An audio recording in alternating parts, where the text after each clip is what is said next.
Ezekiel Elliot is about to waste what should be the greatest career by an NFL running back ever. That's a very strong statement, I understand, but it's a very true statement. We are taught to believe there's three guys who are above everyone else, who are just on the Mount Rushmore of life in terms of sports. We are taught that Jerry Rice is the greatest NFL player of all time. Babe Ruth is the greatest baseball player of all time. Michael Jordan is the greatest basketball player of all time. Me personally, I only agree with one of the three, and I only agree with Michael Jordan being the best basketball player of all time. I don't even think Jerry Rice is the greatest receiver of all time. That'll be a video coming out later, and if you've heard earlier podcast, my opinion on Calvin Johnson, I think Calvin is the greatest receiver of all time. And I'm not going to go into that now, but I'll defend that in the other video. We are taught from a quarterback perspective, Tom Brady's the greatest. Oh, well, Peyton Manning's the greatest regular season quarterback of all time. That, oh, well, Joe Montana was he was the best Super Bowl quarterback of all time, and he was the greatest until Brady passed him. We all understand the greatest quarterback we've ever seen in any era, any lifetime, the most talented, the most complete, the most physically gifted is Michael Vick, right? Like, I hope we all understand this. And I thought it was very interesting that I was watching FS1 the other day and Michael Vick was talking about Ezekiel Elliot and the distractions and everything that comes along with being an NFL star or just a celebrity in general. And I thought it was very fitting because to me, they're one and the same. Ezekiel Elliott should be the greatest running back of all time. He should finish with the most yards, the most touchdowns, the most accolades, and just from a pure talent perspective, he is as good or better than any of them. Strong statement, but I will back it up. Michael Vick was the exact same way at quarterback.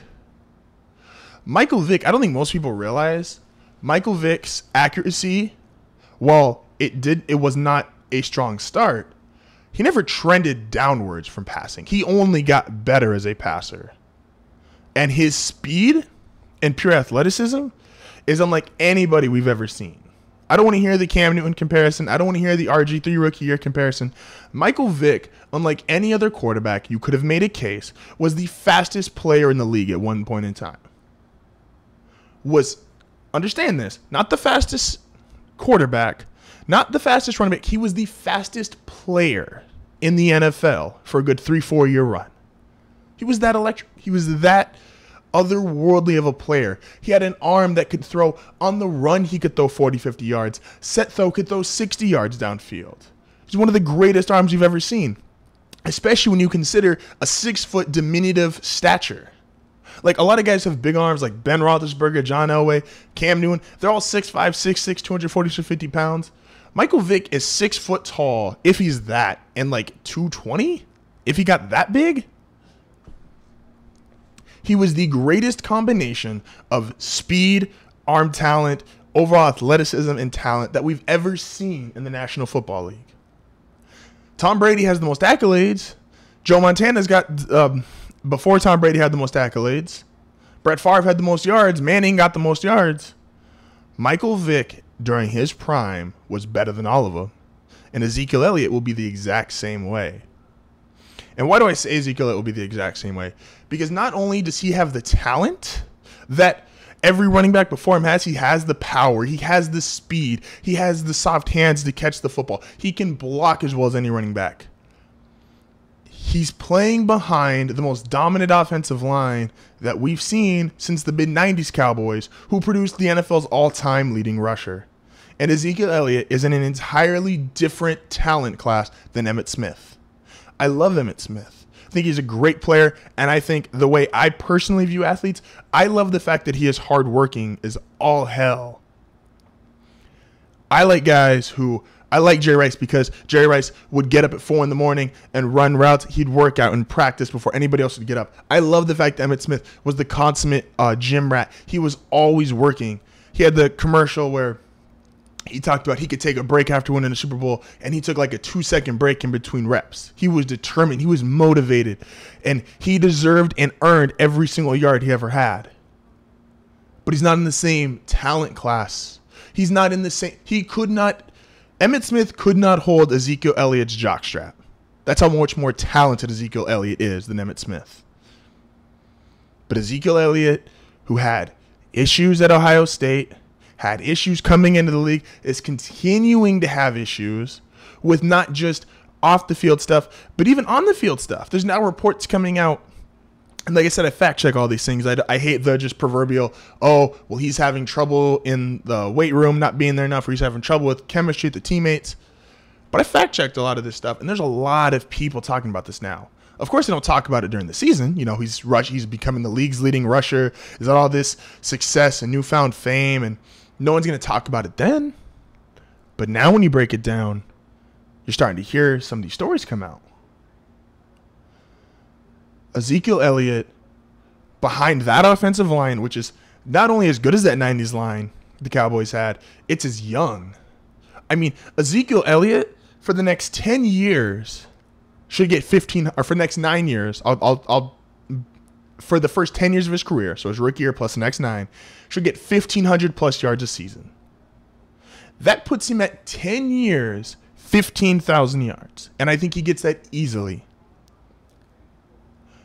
You give him another 3-4 years, the man's going to have a chance at 32 years old to touch, or starting at 32 years old, which is after his first 10 years, he's going to have a chance the next 3 or 4 to get to 20,000 yards. He's going to have a chance to be at 150, 160 touchdowns. He's going to have a chance to have caught 30, 40 touchdowns and to have caught 4,000 or 5,000 yards. He is, think about this, and this is going to be another huge statement, and take it for what you will. Ezekiel Elliott is a notch slower than Adrian Peterson, more physical, or just as physical as Jim Brown, and has just as good as hands as Roger Craig, or for modern terms, Le'Veon Bell. He is all of that, and none of them had an offensive line like he has. This is what it would look like if Walter Payton had the Cowboys' offensive line. This is what it looks like. But because he's having all these issues, and the same way Michael Vick had his issues, and I'm not trying to compare the two, because I think what Michael Vick did was atrocious, but we're not getting into that. The constant distractions, the constant mess-ups, the constant just little things that Emmitt Smith and Jerry Rice and some of these other guys did, Ezekiel Elliott's going to ruin this. I mean, I think he has a chance to be maybe the 3rd or 4th most talented player ever. Like, he's right up there with the Deion Sanders of the world, the Calvin Johnsons, the Randy Mosses of the world. And Calvin Johnson was determined, and Calvin Johnson was the epitome of hardworking, otherworldly talented. He just left early. Deion Sanders kind of had to get, he was so otherworldly talented that he never had to the same way these other guys did, but he got it at some point. He did understand, okay, I've got to do this if I want to be on this level. Randy Moss, he had to go to Oakland and struggle for 2 or 3 years before he finally got it and joined up with Tom Brady in New England. Ezekiel, and there's 40, 50 touchdowns Randy Moss left on his career. Calvin Johnson, because of leaving early, there's 40, 50, maybe even more touchdowns he left on his career. Michael Vick, because of the legal issues, there's probably 50 to 80. The way passing became, there's probably 100-something touchdowns Michael Vick left on his career. And none of them ever got there because they wasted what is some of the most talented and what should have been some of the most illustrious careers we've ever seen in sports. And I get it. When you're talented, you don't have to work as hard as everybody else. But don't be mad when you waste what could have been.